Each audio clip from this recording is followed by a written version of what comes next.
Okay, then now there are conditionals, which are just like the ones you get in Python, but the difference here obviously is that you have all these kinds of curly braces, but other than that the same. And it's else if, it's a else if, right? So there's else. So it's exactly the same as the stuff that you see in Python. Then there's conditionals, okay? And interestingly, there's also this other new feature called the switch statement. So what you can do is you can put an expression here, and then you have different cases. When the expression, right, matches on these cases, you will run the statements, and a break is necessary to break out of this switch statement. Otherwise, if you don't have a break, right, you match the first one, you continue matching, and then you will just keep going. And then default basically is the thing that you do when you cannot match and when you can't match anything in front, right? So let's take a look at example. So suppose you do switch zip is divide this thing. If it's 0, 2, or 3, you can do this thing, right? You can do this, and then you will break. Okay. Otherwise, if it's 4, 5, or 6, you can do this, and so forth. All right. If none of this thing matches, then you basically can just go to default. Okay. So this is quite a simple idea. So the switch is kind of a more convenient, a cleaner way to write your if else. Right, then you have operators, the greater than, less than, and so forth, okay? And you also have this logical operators. So instead of using the and, or, and not, right, you have this double and then this slash slash is or, and then not is not. It's similar to Python, except that in Python you spell it out, right? Okay, then there's this other conditional operator, which is question mark colon. So the way it works is that result is equal to some condition, question mark first value colon second value. This is equivalent to the following. It's a rewriting. Okay, so if condition is true, then the first value you assign to the result, right? If it's false, you assign the second result. Okay, so this is the equivalent. Very simple. Now then there's loops, obviously, just like in Python. The difference again will be curly braces. Other than that, it's the same. So okay, you've seen this before in Python, the while loop. Okay, what's the answer? Go and think about this, right? And what is this? Okay, it turns out that this is equal to val plus equal to 1. Okay, so it's actually you're adding 1 to val, right? And this plus plus is the reason why, you have C plus plus, right? So it's C, plus plus, whatever. Okay, now then you have also the do while loop, same as your Python, right? Again, go and figure out how many lines this will print. Just like in Python, this one, in this do while loop, compared to unlike the while loop, the block is evaluated at least once, whereas the while you may evaluate nothing at all. Then the for loop, it looks like this, exactly the same as your Python pretty much, okay? How many lines are printed? Okay, and then you have the break statement. Okay, you can see how this will work. All right, and the continue statement, it works exactly like the Python. Continue. Okay, so now we talk about the general structure of a C program. So a C program looks like this. Right, at the beginning, you have all your, including your libraries, what we call the preprocessor directives. So you can do more than just including libraries, but we won't cover that. That's very complex or very involved. And then you have all the definitions. You create your data structures and definitions. And then you basically define all your functions, okay, all your methods. And then after that, you run your main program, right? So this is a typical structure of how you would write a C program. Okay, so the main method is right back.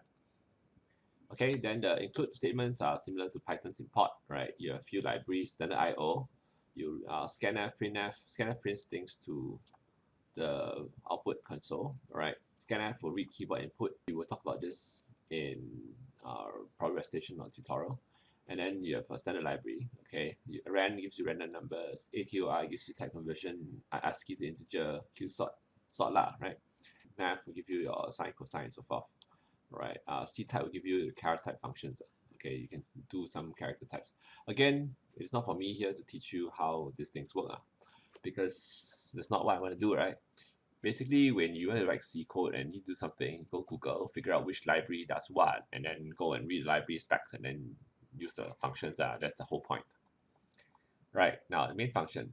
Okay, so the problem is obviously we need to know what file to run or what code to run in the C file, right? So the way it works is that there's a special function called main. So you cannot just randomly name your functions main. Once you name the function main, there's a special meaning, and it basically means that the execution will start there. Right, and then you can also pass string arguments to the main function, but we won't cover this. Okay, and essentially the main function is supposed to return some integer. typically you return 0 to signal everything's good. If you have -1, -2, basically something bad has happened, right? So, okay, so how do you run the code? Essentially, the difference between C and Python is also that C is compiled, Python is just interpreted, okay? So what does it mean? Well, interpreted means that you just run an interpreter. Compiled actually means that it converts the thing into some binary. Let's take a look. There's no the prompt, right? So essentially what happens is that in C, you have a source code file, okay? And then you compile it into some kind of binary file or executable file, right? In Windows, it's called a .exe, okay? And then after you run the executable, and then you get output. Whereas interpreted is actually you have interpreted that runs in the background already, and then it just looks at your code and does something smart.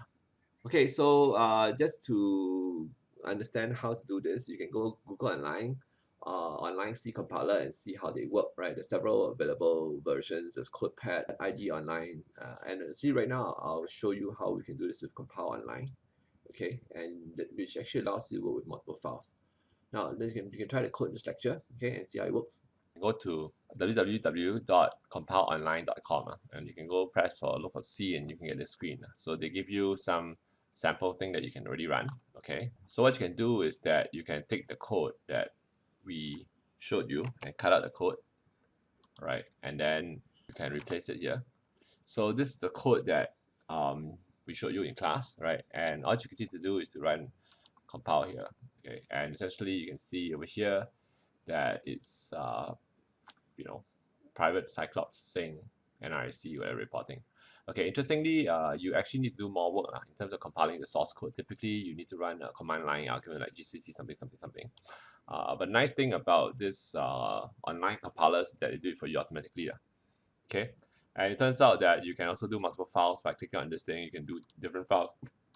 You can use different files, and you can cut and paste code here.